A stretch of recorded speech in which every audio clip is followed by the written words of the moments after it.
السلام عليكم ورحمة الله وبركاته.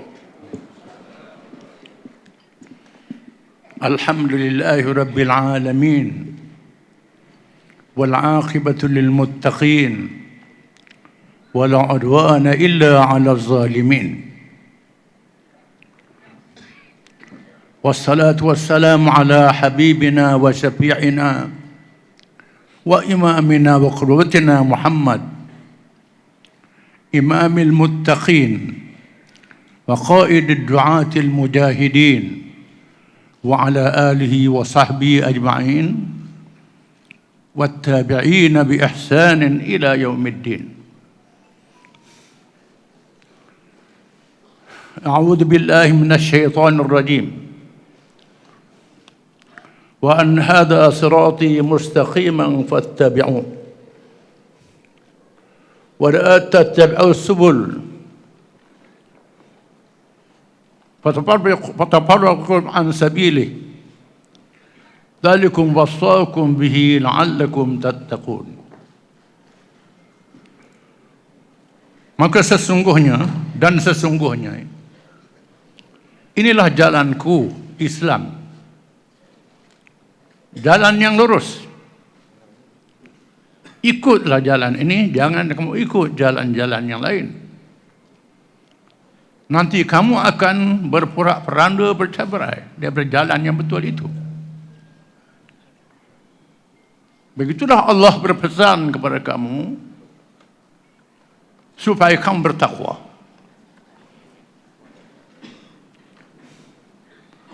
Yang berhormat pengurusi tetap Sahibus Samaha Datuk Mursyid Am, Ashabul Fadilah, Alim Syura Ulama, yang berhormat Timbalan Presiden, Naib Presiden, Ketua Dewan, Ulama, Muslimat, Pemuda Dewan Himpunan, semua JKP Pusat, semua percaya negeri, semua perwakilan, para tetamu yang dihormati dan dikasihi sekalian. Ayat yang dibaca tadi sangat penting supaya kita terus di atas as-siratal mustaqim, jalan yang lurus. Menjadi doa tiap-tiap rakaat sembahyang. Banyak ayat-ayat Quran menafsirkan ayat ini, termasuk hadis-hadis Nabi SAW. Bukan sahaja para ulama. Yang paling tinggi dalam ilmu tafsir, tafsirul Quran bil Quran. Quran menafsirkan Quran, hadis menafsirkan Quran. Bukan saja sabda, termasuklah praktikal dan amalan. Tak perlu saya ulang, acak kali sudah disebut. Sama ada jalan yang lurus itu dan cabaran-cabarannya yang banyak. Seterusnya saya ucap tahniah kepada pemimpin-pemimpin yang baru dipilih dalam muktamar. Mengucapkan syabas mereka yang tak dipilih, walaupun tak ramai, sangat bermakna. Mereka terus berada dalam muktamar, tak tinggal muktamar. Tentu lepas ni tak tubuh parti lain macam dulu. Menandakan istiqamah kita.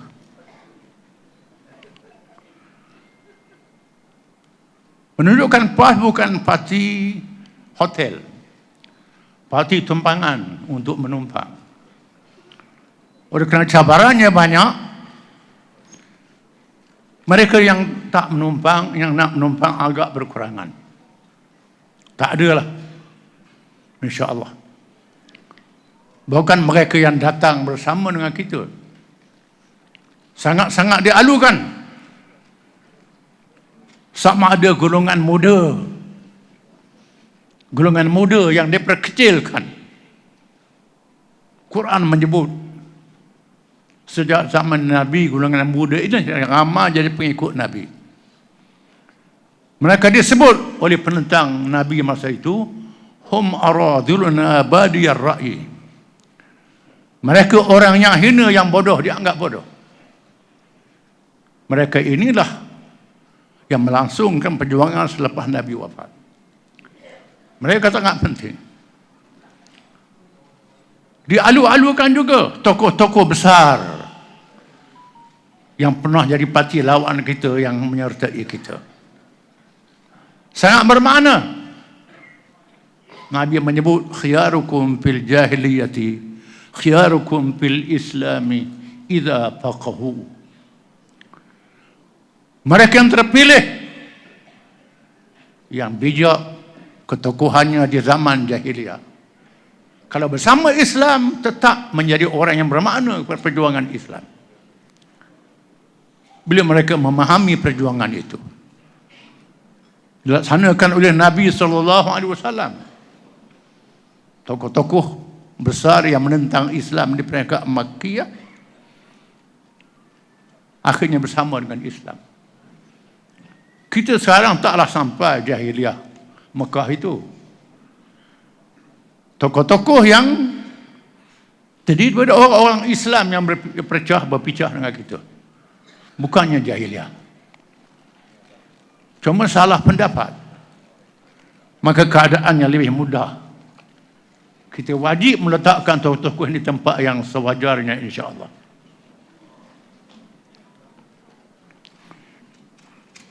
Perbahasan ucapan dasar bertujuan muhasabah, meneguhkan parti Islam ini supaya beristiqamah. Ada yang mengkritik tajam, ini ad-dinun nasihat, agama itu nasihat, kita wajib menerima. Ada yang memuji, melambung-lambung. Nabi bersabda bila orang memuji, Allahumma ighfirli fima yaqulun wala tu'akhidni fima yaqulun waj'alni khairan mimma yaqulun. Riwayat At-Tirmizi. Wahai Tuhan, ampunlah aku kalau orang puji aku melebih sangat. Wahai Tuhan, jadikan aku lebih baik dari apa yang dipuji itu. Kalau tak betul, biar jadi sungguh ambil puji itu. Kadang-kadang dia puji lebih sangat, minta jadi lebih dari itu lagi. Ini doa Nabi. Kita melihat ucapan dasar yang betul-betul memuhasabah parti supaya kepimpinan dan parti beristiqamah, tidak tergelincir daripada dasar perjuangan dan sampai ke hala tuju yang diridai oleh Allah SWT. Terus berjuang selaju-laju wala nantu'an, tanpa membantah, teguh beristiqamah ke hala tuju, membujur lalu melentang patah. Tema ucapan dasar kita adil, prihatin dan berkebajikan. Tujuannya untuk mengisi kemenangan. Setelah kita mencapai kemenangan di 4 negeri, menjadi parti yang paling banyak di peringkat parlimen, yang boleh bersama memerintah bila-bila masa saja, insya-Allah. Tema ini bukan sekadar slogan untuk diucap, tetapi untuk dilaksanakan. Jadangkan supaya tema ini menjadi tema kepada 4 buah negeri yang perintah oleh PAS, insya-Allah. Tujuannya untuk menegakkan syiar Islam secara amali dan praktikal, bukan retorik, kosmetik, hiasan-hiasan saja. Allah SWT menunjukkan dalam firman-Nya bagaimana menegakkan syiar Islam itu. Firman Allah Ta'ala, alladzina immakkannahum fil ard aqamus salah wa atawuz zakah wa amaru bil ma'ruf wa nahaw 'anil munkar walillahi 'aqibatul umur. Suratul Hajj. Mereka yang kami berikan kepada mereka kuasa memerintah di atas muka bumi. Mereka mendirikan sembahyang, menunaikan zakat, menyuruh kepada kebajikan dan mencegah kemungkaran. Bagi Allah sahaja akibat segala urusan. Mendirikan sembahyang tidak disebut mendirikan masjid. Bukan mendirikan bangunan, mengamalkan sembahyang itu. Bila mendirikan sembahyang, dengan sendiri mendirikan masjid. Kalau orang rajin-rajin sembahyang, kalau kerajaan tempat masjid pun, mereka buat sendiri. Mereka derma ramai-ramai. Apa guna kalau buat masjid tak sembahyang? Sekolah syiar, lambang kemegahan sahaja untuk pelancong. Menunaikan zakat, konsep ekonomi yang adil. Ibadat kepada orang Islam, cukai kepada orang bukan Islam. Diambil daripada mereka yang berada, dibelanjakan kepada perkara yang patut dengan adil dan baik. Amar ma'ruf, berkebajikan dalam segala aspek, mencegah kemungkaran. Kehebatan undang-undang yang mencegah kemungkaran itu dan berwawasan akhirat. Adil menjadi kewajipan menegakkan keseluruhan konsep tersebut. Tadi Dewan Himpunan sudah menyelami makna adil ini. Adil, maha adil sifat. Salah satu al-asma'ul husna, nama-nama yang indah bagi Allah. Adil sifat yang wajib bagi Allah. Allah mewajibkan adil kepada hamba-hambanya yang beriman. Mengharamkan zalim itu pada dirinya dan mengharamkan zalim kepada hamba-hambanya yang beriman. Adil mata rantai pertama yang penting, diikuti oleh prihatin dan berkebajikan. Dengan sendirinya berlangsung prihatin dan kebajikan itu. Yang penting ialah adil itu ditegakkan. Islam mendidik penganutnya seorang adil. Saya masih ingat, disebut dalam kitab Jawi, kitab Musalli, karangan Syekh Daud Petani, yang dibaca oleh Tok Guru Datuk Lebai kita di masjid, surau, balasah, pondok-pondok. Mungkin mereka tak perasan, di akhir kitab Musalli itu ada bab politik, bab pemerintahan negara. Akhir kitab Musalli. Tetapi oleh kerana tak faham politik, baca saja-saja, tak faham. Dalam bahagian akhir itu disebut satu kisah. Kisah Raja Parsi bernama Anushirwan. Seorang raja yang adil. Di masa remajanya, ayahandanya menghantar mengaji pada seorang guru. Tiba-tiba guru yang mengajar ini pukul dia, dalam keadaan dia tidak buat salah apa-apa. Dia tak buat salah, dipukulnya guru pukul dia. Kalau sekarang ni, kalau pukul cikgu, pukul murid, buat dia polis lah. Ini bahlul, ini pendidikan barat. Cara barat, bukan cara Islam. Bila kita suruh anak, guru didik, suruh pada guru lah. Nak bentuk anak kita ni nak ajar guru pula. Apa guna hantar buat ada rumah sendiri lah. Bila guru silap sikit, guru dan bertindakan. Ini satu pendekatan yang salah, bukan cara Islam.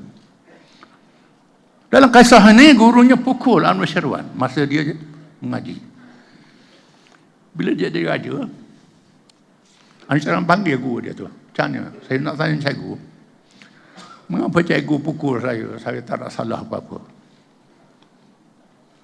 Cikgu yang bijak dia menjawab, aku lihat mu ni bijak, cerdik.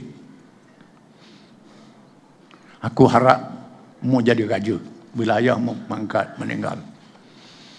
Tujuan aku pukul mu ni, aku nak rasakan bagaimana kalau kamu dizalimi. Kamu dizalimi. Mu tak buat salah apa-apa, aku pukul. Kamu dizalimi. Bila kamu jadi raja, kamu tak buat zalim pada orang. Ini satu pendidikan yang sangat menarik. Alhamdulillah, kita dirasakan dengan kezaliman-kezaliman yang banyak. Menjadi mangsa kezaliman sepanjang perjuangan kita. Mangsa penindasan, dipinggirkan dan sebagainya. Ini mendidik kita. Bila kita jadi kerajaan, kita jangan buat zalim pada orang. Ini sangat penting. Jangan balas dendam. Ini yang diajar oleh Nabi kita Muhammad sallallahu alaihi wasallam. Kita sabar. Kita anggap itu pendidikan dalam perjuangan kita. Jangan jadi macam PS, membawa naratif, menutup belikkan kezaliman. Tak nampak. Tak nampak dia zalim, padahal dia buat zalim. Merawar-warkan keadilan, tata kelola yang baik dan sebagainya. Di sana Allah Ta'ala menerangkan bagaimana keadilan itu ditegakkan secara objektif. Firman Allah Ta'ala, ya ayyuhalladzina amanu kunu qawwamina lillah syuhada'a bil qist walijmannakum shana'an qaumin ala alla ta'dilu ya'dilu aqrabu lit taqwa. Wahai orang-orang yang beriman, jadilah kamu orang-orang yang menegakkan keadilan kerana Allah. Jangan sebab kamu bermusuh dengan sesuatu kaum, kamu zalim terhadap kaum itu. Berlaku adil. Allah kerana adil itu lebih hampir pada takwa. Kita mesti buktikan di negeri yang kita perintah. Negeri Kelantan, Terengganu, Kedah dan Perlis. Keadaan ini sangat mencabar. Sangat mencabar. Kerana orang kita ni sangat geram. Orang kita ni lama susah. Saksikan apa yang dibawa oleh Nabi SAW. Bila Nabi menang dalam selepas perang Hunain, mengalahkan Hawazin dan Saqif, banyak harta rampasan, ratusan ribu ekor unta, kambing beri-beri ditawan. Itu harta zaman dulu. Nabi membahagi-bahagikan rampasan ini kepada al-mu'allaf. Al-mu'allafatu qulubuhum. Orang yang baru masuk Islam. Termasuklah kepada orang bukan Islam yang hendak dijinakkan. Nabi bagi rampasan ini. Dia beri pada Abu Sufyan 100 ekor unta. Muawiyah 100 ekor unta. Ketua kabilah ni 100 ekor unta. Ratus-ratus ekor unta. Tiba-tiba habis. Tiba-tiba orang Madinah tak dapat. Lalu mereka merungut sesama mereka sampai hati Rasulullah. Tak bagi dekat kita, habis bagi kepada orang yang baru. Padahal kita telah berjuang dengan Rasulullah dengan penuh pengorbanan sampai hati tak bagi. Lalu Nabi kumpulkan mereka di satu lembah dan menyampaikan ucapan. Wahai golongan Ansar, sampai kepadaku tentang pengaduan kalangan kamu tak puas hati kerana aku bagi kepada orang-orang yang baru masuk Islam untuk menjinakkan mereka. Sebenarnya aku percaya pada kamu, aku yakin pada kamu, keikhlasan kamu, aku lakukan yang begitu. Ketahuilah golongan Ansar, aku bersama kamu berhijrah dari kamu, sentiasa golongan dengan Ansar, bersama dunia dan akhirat. Orang lain balik ke kampung-kampung mereka mengheret unta-unta yang dibagi. Kamu pulang ke Madinah, bawa Rasulullah bersama dengan kamu. Menyebabkan mereka menangis bila mendengar ucapan ini. Terdapat, sudah tentulah negeri yang kita perintah ini tak dapat nak bagi semua. Biasalah bila jadi kerajaan yang ini minta projek, ini minta benda, ini minta benda. Kita terpaksa melayan semua. Kerana kita nak jadi kerajaan yang adil. Semua rakyat-rakyat kita. Saham benda yang menyokong kita, yang membangkang kita. Ini kita nak buktikan. Bila ditunjukkan hal ini menyulitkan mereka yang mentadbir dan memerintah. Tidak senang. Banyak cabaran-cabaran yang kita hadapi. Di kalangan kita ni ada orang yang kuat iman, yang lemah iman. Ada golongan oportunis, macam-macam jenis. Ini kita tangani. Ini satu cabaran yang sangat besar. InsyaAllah saya akan sebut dalam perkara parti menguasai kerajaan. Saya panjangkan. Kita saksikan sahabat-sahabat kita di Palestin.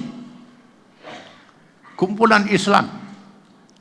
Hamas, Tanzim Jihad, dan Hizbullah. Ini kumpulan Islam. Hamas Tanzim Jihad dari kalangan Sunni, Hizbullah dari kalangan Syiah. Walaupun mereka berlainan mazhab, tetapi sama-sama pegang dengan rukun Islam, Quran dan hadis. Mereka buktikan bagaimana perintah Allah di dalam Quran. Kerana semua mazhab yang berlaku dalam Islam, perpecahan zaman sahabat dan tabi'in berkait dengan khilafah, menimbulkan mazhab Sunni, Syiah dan Khawarij. Selepas itu mereka bersatu.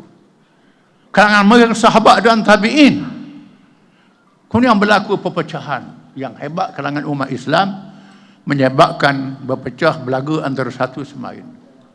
Al-Imam Abdul Hasan Al-Asy'ari mengarang satu kitab yang bernama Maqalatul Islamiyyin wa Ikhtilaful Musallin. Perbezaan kata-kata kalangan orang yang mengaku Islam dan khilaf kalangan mereka yang bersemayang. Semua semayang, tapi khilaf.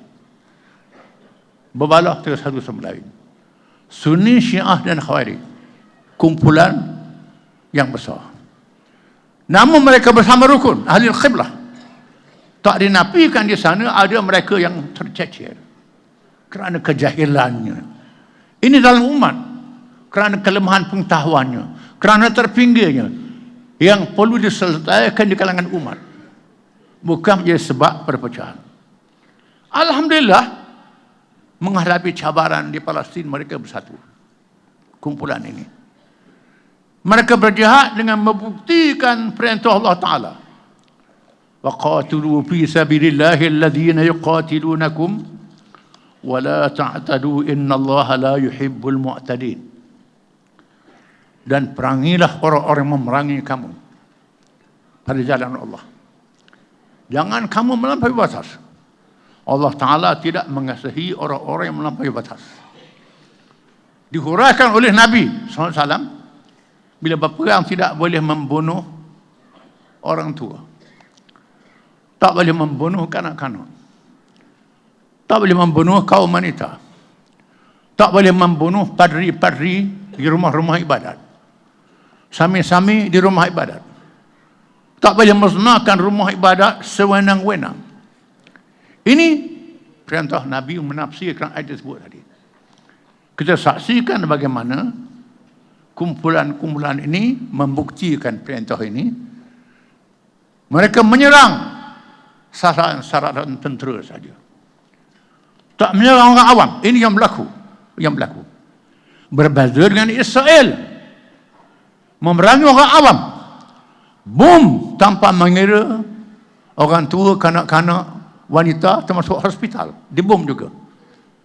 Termasuklah juga rumah-rumah ibadat, dibom juga. Ini Israel, dibantu oleh Amerika. Dengan sebab itu saya mengingatkan supaya kita tak boleh samakan kumpulan dengan Daesh. Tak boleh sama dengan Daesh. Kumpulan yang melampau yang diwujudkan dalam masyarakat Islam, banyak pihak mendedahkan bahawa ini ciptaan ejen-ejen negara asing untuk melakukan provokasi dalam negeri orang Islam.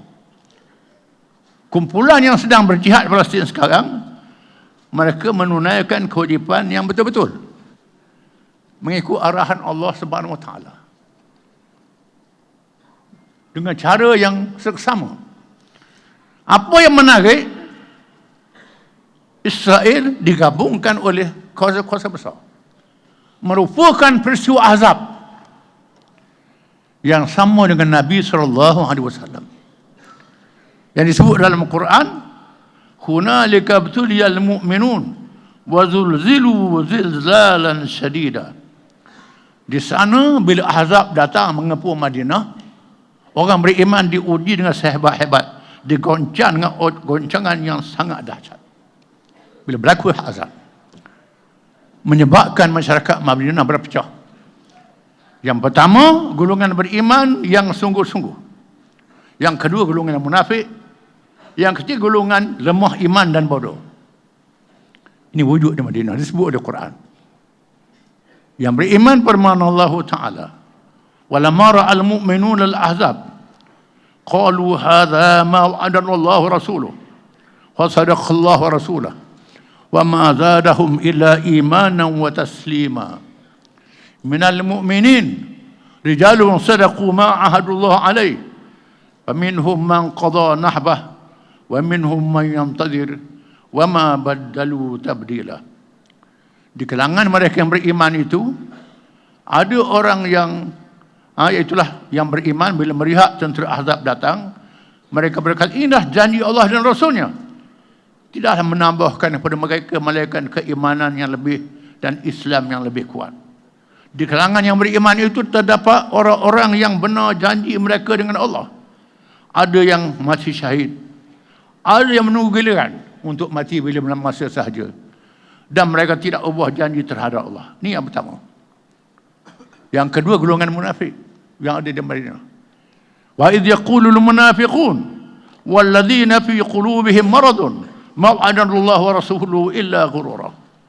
Bila golongan munafik berkata, dan mereka yang ada penyakit dalam hati mereka berkata, janji Islam akan menang oleh Nabi dan Rasulnya, satu janji untuk menggoda kita. Tak menang Islam sampai bila-bila. Ini penipuan. Lihat, azab sudah datang, masing-masing bertahan dengan parit saja, tak mampu nak lawan. Sampai bila dia tak boleh menang. Ini satu puak. Satu puak lagi ialah kalangan yang lemah iman, kalangan orang Islam yang lemah iman. Disebut oleh Tuhan dalam Quran, firman Allah Ta'ala, yabghunakumul fitnah wa fikum sama'una lahum. Golongan munafik itu membawa kata-kata fitnah, termasuk kalangan orang Islam ini yang terpengaruh dengan ucapan orang munafik. Satu buat lagi firman Allah Ta'ala, qad ya'lamullahu al-mu'awwiqina minkum, suratul Ahzab. Allah Ta'ala tahu ada kalangan orang Islam yang menghalang untuk menentang musuh. Ini berlaku zaman Nabi. Dan berlaku juga peristiwa di Gaza dan Palestin sekarang. Kita menyaksikan di mana kumpulan-kumpulan Islam Palestin bersatu. Sama ada kumpulan Islam termasuk kumpulan sekular. Orang Arab sekular pun bersatu menyokong. Ini menarik.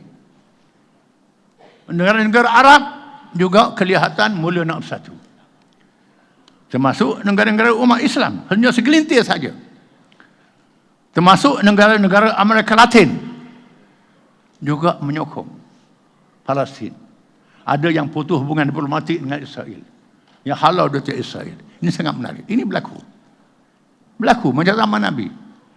Kita menyaksikan bagaimana orang Islam bersatu. Syekhul Azhar membuat kenyataan. Ini mewakili Sunni yang terbesar, menyokong Palestin, mengajak umat Islam mendukung perjuangan Palestin sekarang. Yang kedua, Ayatullah Khamenei Pemimpin Syiah di Iran membuat kenyataan yang sama, menyokong Palestin.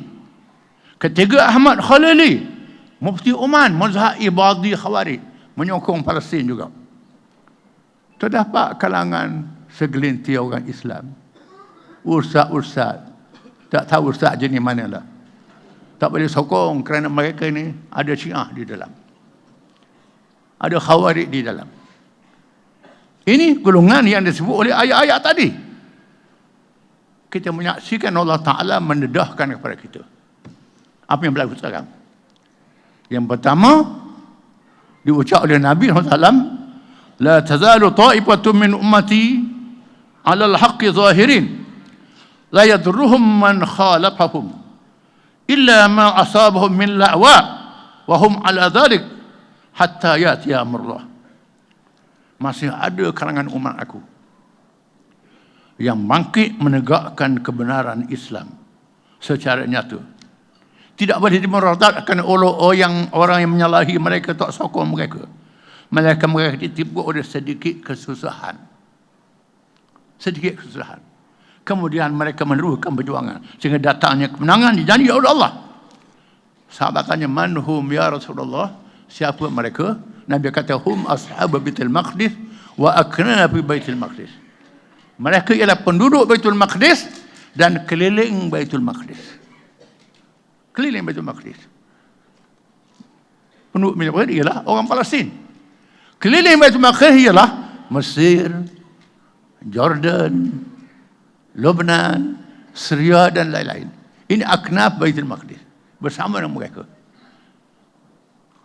Kita lihat Nabi melaksanakan tugas perjuangan ini, menerima semua pihak yang menyokong perjuangan dia. Orang Islam yang baik, Islam yang jahat, Islam yang buat maksiat, Islam yang kedara-hara, Islam yang macam, Nabi terima semua. Dalam masa menghadapi musuh, Nabi semua. Termasuklah Nabi menerima pertolongan bukan Islam. Bukan Islam. Bila Nabi nak berhijrah di marhalah Makkiyah, Nabi nak masuk Mekah, Nabi terima pertolongan Mut'im bin Adi yang melindungi Nabi bila nak masuk Mekah. Mut'im ini seorang musyrik. Bila Nabi nak berhijrah ke Madinah, Nabi menggunakan khidmat seorang musyrik Abdullah bin Uraiqid yang bukan Islam, memandu jalan untuk hijrah. Nabi khidmat. Bila Nabi nak pergi ke Hunain berperang, Nabi mengambil senjata yang disimpan oleh Safwan bin Umayyah, seorang pemimpin musyrik. Nabi ambil senjata dia pinjam. Nabi tunjuk mukjizat dia, panggil dia, aku tahu kamu simpan senjata di sini, tempat ni. Padahal tempat rahsia orang tak tahu. Ini mukjizat Nabi. Dia terpaksa keluar, dia tanya pinjam ke rampas. Nabi kata pinjam saja. Ini berlaku. Nabi pinjam, termasuklah meminjam senjata Yahudi pergi ke Madinah yang berterlibat Sahifah Madinah. Ini kerana Sunni, ada Syiah, ada Khawarij ni tak boleh sokong perjuangan ni. Ini jenis apa? Ini termasuk dalam kalangan yang Nabi Musa berdoa, Allah maghfir bima fa'ala sufaha'u minna, wahai Tuhan ampunilah kami dengan sebab ada orang-orang yang bodoh kalangan kami. Ini ada ni. Ini sangat mencabar. Tapi tak apalah. Itu menjadi ujian kepada kita. InsyaAllah kita harapkan Palestin akan mendapat kemenangan. Yang kedua, kita membawa konsep parti menguasai kerajaan. Sebenarnya sudah ada dalam perlembagaan PAS. Pasal 48D disebut perlembagaan PAS. Menyediakan dan mengemukakan rancangan polisi-polisi dan menentukan sikap serta pendirian perhubungan PAS negeri itu yang sesuai dengan dasar dan tujuan PAS kepada ahli-ahli parti yang menjadi pemutus dalam sesebuah negeri yang dikuasai oleh PAS, dan memilih perjalanan kerajaan selaras dengan kehendak parti. Ini dalam perlembagaan. Untuk melicikkan lagi perjalanan, PAS sudah membuat keputusan menubuhkan jawatan kuasa pemandu.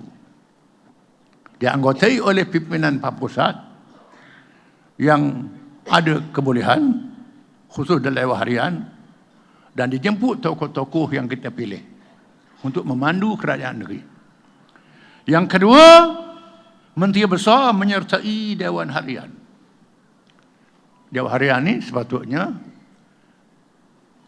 pimpinan utama, iaitulah Presiden, Timbalan, Naib, Ketua Dewan, Bendahari, Ketua Pilihan Raya.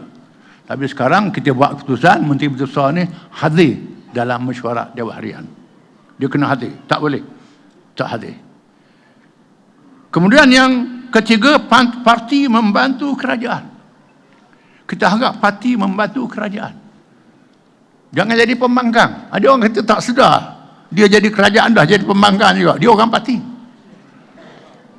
Di sini peranan cawangan-cawangan.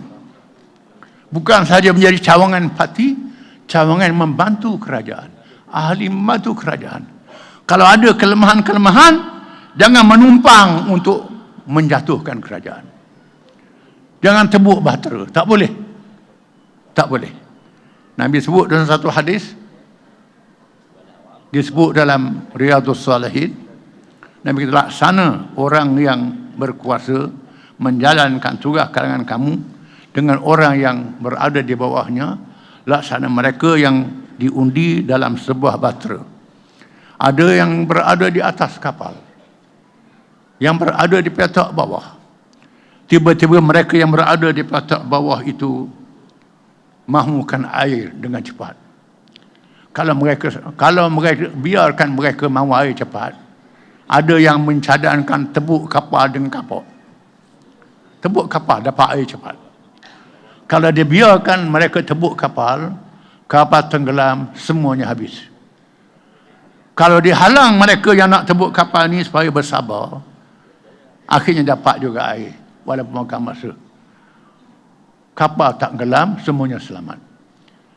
Jangan ada kalangan ahli-ahli parti yang jadi penebuk kapal. Ini tidak boleh. Tidak boleh. Tak boleh. Jangan. Kita kena tahan parti kita yang memerintah. Sebarang kelemahan kita tolong. Jangan dedah-dedahkan kelemahan itu. Selesaikan kelemahan itu. Jangan menolong musuh dan lawan kita. Ini sangat penting. Dan ini semua peringkat, khususnya calon-calon muslimah yang menang. Muslimah ni kita tahulah peranan sebagai rakyat sangat terbatas. Dan ada tugas-tugas yang lain besar. Dengan sebab itu, maka cawangan-cawangan di tempat-tempat muslimat menang ni perlu berfungsi memainkan peranan untuk membantu sebagai wakil rakyat. Sangat penting. Begitulah juga kawasan wakil rakyat yang lemah, tak ada kemampuan, kena bantu, kena tolong. Ini peranan untuk menjaga kerajaan yang memerintah. Saya mengharapkan kepimpinan kita menerima apa yang diucap oleh Abu Bakar As-Siddiq radhiyallahu anhu. Bila Abu Bakar dipilih menjadi khalifah, dia nak pilih jadi khalifah, dia pilih jadi khalifah. Yang menarik Abu Bakar ni ialah orang yang dapat menenangkan keadaan bila Nabi wafat. Bila para sahabat berkrisih tak tahu nak pilih siapa jadi khalifah, dia menyampaikan ucapan menenangkan keadaan. Ini ketokohan Abu Bakar. Dia berjaya menenangkan keadaan dan mengingatkan sabda Nabi al-a'immatu min Quraisy, pemimpin dipilih dari Quraisy. Quraisy ialah kaum muslim yang mendominasi masyarakat Islam. Oleh kerana masa itu Quraisy mendominasi, maka Quraisy jadi pemimpin. Kalau Malaysia ni dominasinya orang Melayu, Islam. Melayu jadi pemimpin. Kerana mereka dominasi Muslim. Ini siasat syariah, kita kena sedar. Yang menarik, selepas menyampaikan ucapan, Abu Bakar mengatakan, saya mencalonkan Umar dan Abu Ubaidah. Dia tak calon diri dia sendiri. Sekarang calon diri dia sendiri. Sekarang ni pelik. Calon dia sendiri. Abu Bakar kata, saya mencalonkan Umar dan Abu Ubaidah. Tiba-tiba Umar dan Abu Ubaidah bangun. Dan semua pimpinan asal bangun. Abu Bakar jadi khalifah. Tak boleh nak tolak. Ini lebih hebat pada pemilihan Mursyam lagi. Ini berlaku. Berlaku masa itu. Bila bakal jadi khalifah, dia menyampaikan ucapan yang terkenal. Ucapan dia apa dia? Ini jadi panduan kepada pemimpin kita yang memerintah negeri. Ucapannya, ayuhan nas, inni wallitu alaikum walastu bi khairikum. Fa in ahsantu fa'ayinuni wa in asa'tu faqawwimuni. As-sidqu amanah wal kadhibu khiyanah. Al-khayyu fikum dha'ifun 'indi hatta akhudha al-haqq minhu. Wal dha'ifu fikum qawiyyun 'indi hatta akhudha al-haqq lahu. Ma tara qauman al-jihad illa ammahum Allah bidh-dhulli wal fasad. Ati'uni ma ata'tu Allah wa rasulahu fa iza ata'tu Allah wa rasulahu fala ta'ata li 'alaikum. Wahai tuan-tuan, saya telah dipilih menjadi pemimpin kamu. Padahal saya bukan orang terbaik. Ada lagi lebih baik pada saya. Mengapa pilih saya? Bila saya telah dipilih, maka kata, kalau saya betul, tolong saya. Kalau saya terpesong, perbetulkan saya. Benar adalah amanah, bohong adalah khianat. Jangan mengampu saya. Cakap benar. Kalau saya betul, saya salah, kata salah. Orang yang kuat kalangan kamu lemah pada saya akan ambil hak yang dirampas orang yang lemah. Orang yang lemah kuat pada saya akan kembalikan hak yang dirampas. Jangan tinggalkan perjuangan untuk menegakkan Islam. Jadi kaum yang meninggalkan jihad menegakkan Islam, mereka akan ditimpa kehinaan. Taat pada saya selagi saya taat kepada Allah. Kalau saya tak taat pada Allah dan Rasul, jangan taat pada saya. Jangan taat mutlak. Ini tidak boleh. Ini siapa yang bakal. Sayyidina Umar bin Khattab radhiyallahu an, bila dipilih menjadi khalifah, menerima kritik daripada siapa saja. Yang menarik, satu hari dia berjumpa dengan seorang perempuan tua. Ketika bersiar-siar di Madinah bersama dengan beberapa sahabat yang lain, jumpa seorang perempuan tua. Perempuan tua itu kata, wahai Umar, panggil Umar aja. Aku kenalmu di masa kanak-kanak Umar yang masih kecil. Kemudian kamu berada di Suq Nukat, Pasar Nukat. Umar yang muda, gagah, perkasa. Sekarang engkau jadi Amirul Mukminin, pemimpin orang. Istaqillah ya Umar. Bertakwa kepada Allah. Umar terus duduk depan perempuan yang dengar cakap-cakap dia. Bila berundur, lalu rekan pengiring kata, duduk layan orang tua ni. Layan orang tua ni. Umar kata, mau kenal tak dia siapa dia? Dialah perempuan yang Allah mendengar pengaduannya di tujuh langit. Sebab turunnya surah Mujadilah. Laqad sami'a Allahu allati tujadilu zawjaha wa tashtaki ila Allah. Allah Ta'ala telah mendengar rayuan seorang perempuan mengenai suaminya. Turun wahyu kan pengaduan dia. Ini dia. Kalau Allah dengar cakap dia, aku tak dengar cakap dia. Umar kata, aku akan dengar cakap dia sampai tengah hari. Berhenti pergi semayang dia. Aku dengar lagi, kata Sayyidina Umar. Dengar nasihat, walaupun seorang yang dianggap lekeh. Satu hari dia tawaf. Dia pergi haji tawaf di Mekah. Dia dengar seorang Badui berdoa dekat Amr Tazam, tempat yang paling mustajab doa. Allahumma ja'alni minal qalil. Allahumma ja'alni minal qalil. Orang Badui berdoa. Badui yang tak tahu ni, bukan Badui yang bijak. Badui Syekh bijak. Ni Badui Arab yang butuh huruf. Bukan Badui mengaji universiti. Dia berdoa dekat Kaabah. Wahai Tuhan, jadikan golongan yang kecil. Umar dengar, Umar tanya dia, mengapa awak minta doa pelik, minta sikit.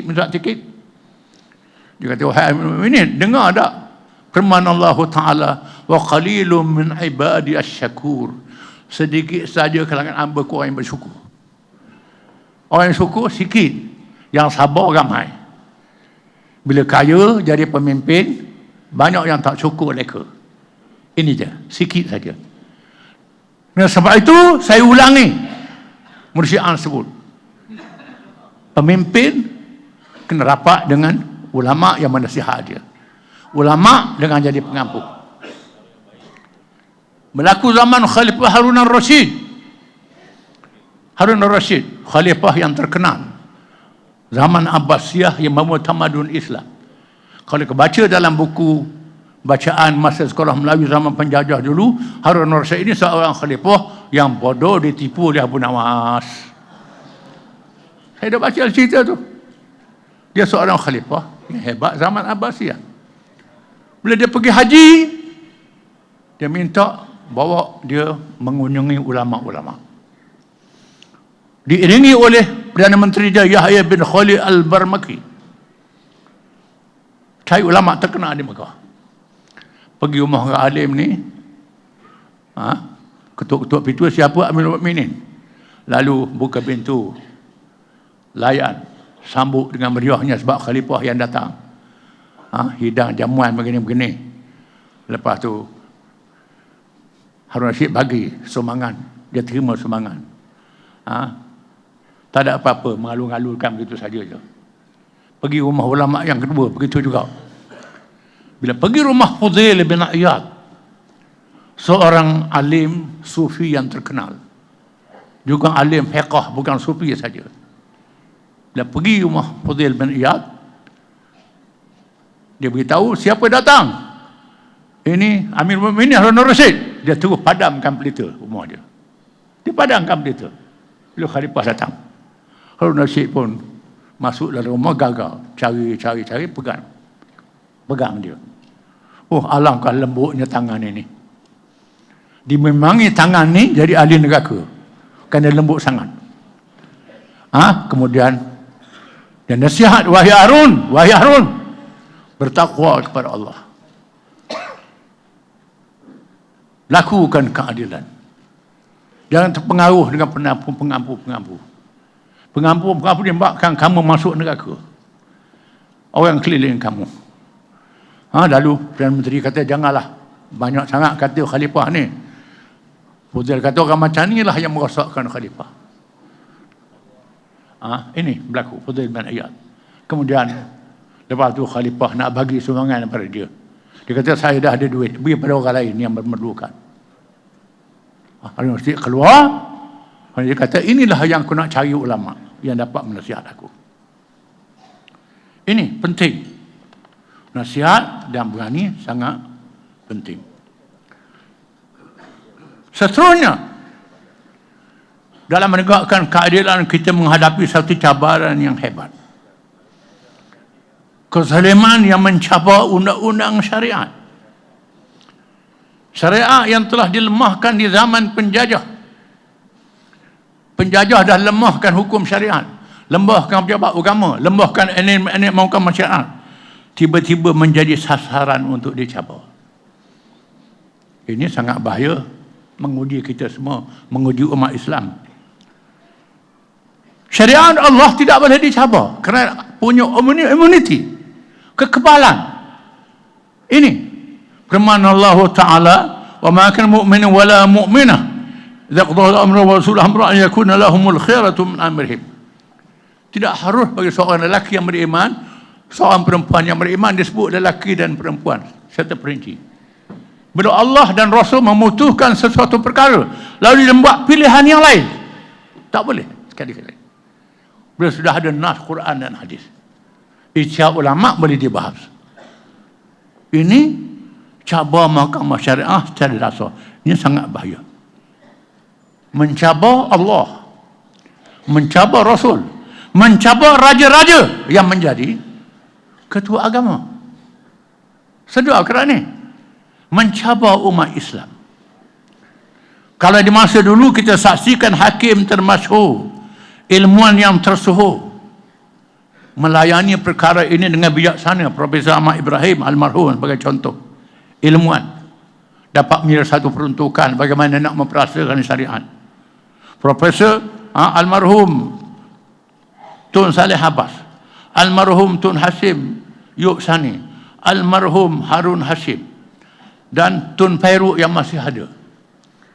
Bila datang kes yang mencabar syariat, mereka melakukan kebijaksanaan. Ini bukan urusan mahkamah sivil. Mahkamah sivil tak boleh hukum. Ini bidang mahkamah syariah, lalu dia tarik diri, pindah ke mahkamah syariah. Ini kebijaksanaan yang dia lakukan. Tetapi sekarang ini cabar undang-undang syariat. Ini mencabar umat Islam, mencabar Allah Tuhan kita, mencabar Nabi kita, mencabar umat Islam, orang Melayu Islam. Ini tak boleh dibiarkan. Kita wajib bangkit menentang usaha-usaha yang menyerang syariat ini, yang lebih besar daripada peristiwa Natra, lebih besar daripada peristiwa Aisyah dan satu Rom yang terkenal. Kalau satu Rom, Aisyah kita kira hampir 4 juta orang turun jalan raya. Ini pernah berlaku. Dengan sebab itu kita tak boleh biarkan. Inilah 3R yang sebenar, tidak boleh dicabar. 3R yang sebenar tak boleh dicabar. Bukan 3R ni menasihati raja-raja, menasihati kerajaan, menasihati orang Melayu kaum dia. Ini bukan 3R. 3R ni mencabar Islam, mencabar Allah, mencabar Islam, mencabar raja-raja, mencabar. Ini 3R yang sebenar. Saya cabar kerajaan PS ni supaya berani bertindak. Ini 3R yang sebenarnya. Kalau tidak, penakut. Penakut. Kita beri ingatan. Kita tidak akan biar perkara yang berlalu dengan percuma.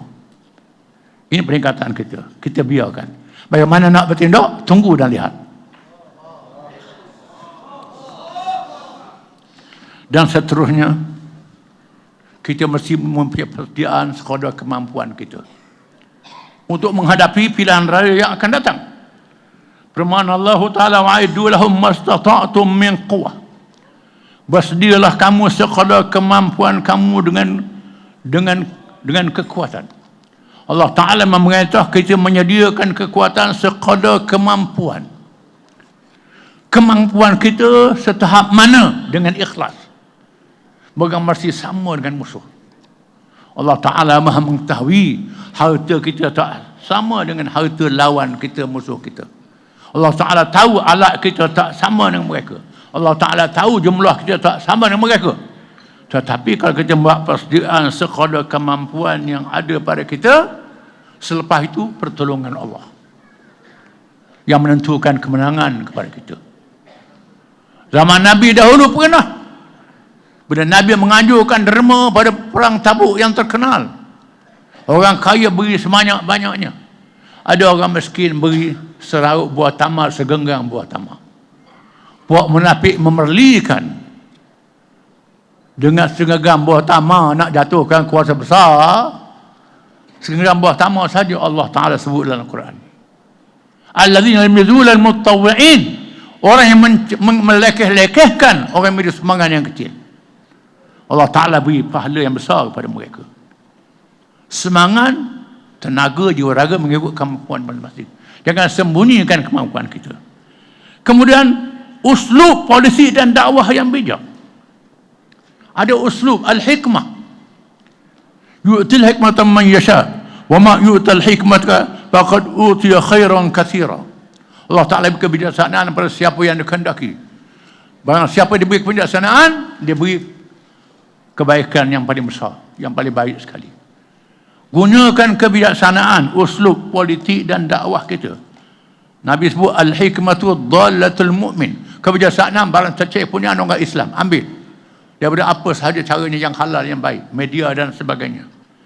Khasibin nas ala qadri uqudihim. Bercakap dengan orang mengikut kadar akal mereka, mengikut keadaan situasi, keadaan setempat. Saya nak ingatkan ulama-ulama kita yang mengajar, pendakwah-pendakwah kita yang berdakwah, kena beza antara khutbah jemaat dengan kuliah. Tak sama dengan ceramah politik. Ada setengah ulama kita, kena sebutlah, pendakwah kita, khutbah jemaat sama dengan kempen pilihan raya, kempen politik. Yang ada depan kita macam-macam. Ini merosakkan perjalanan parti kita. Keadaan baik-baik. Cakap dengan orang mengikut kadar kemampuan dia. Yang ada depan kita ni bukan orang yang faham macam kita. Yang faham, yang tak faham, yang jahil merokap pun ada. Jahil merokap ni yang tak tahu dia jahil, berasa dia pandai. Ini bahaya. Dan sebab itu mesti uslub politik dan dakwah yang bijak. Nak panggil penceramah pun kena pandai lah. Dia panggil ceramah tu nak suruh kata orang dekat rumah kita. Ini satu hal. Dia panggil penceramah yang keras-keras, tujuannya apa? Nak jawab dekat rumah dia tu, dia nak marah sangat. Yang bawah ni dia bila dengar ceramah semangat takbir kuat-kuat. Kadang-kadang takbir tak tahu tempat tak takbir juga. Ini faham, kena ada uslub, kita faham. InsyaAllah kalau kita jalani hal lain dengan cara yang baik, InsyaAllah perjalanan parti kita akan beristiqamah sampai ke hala tujuannya.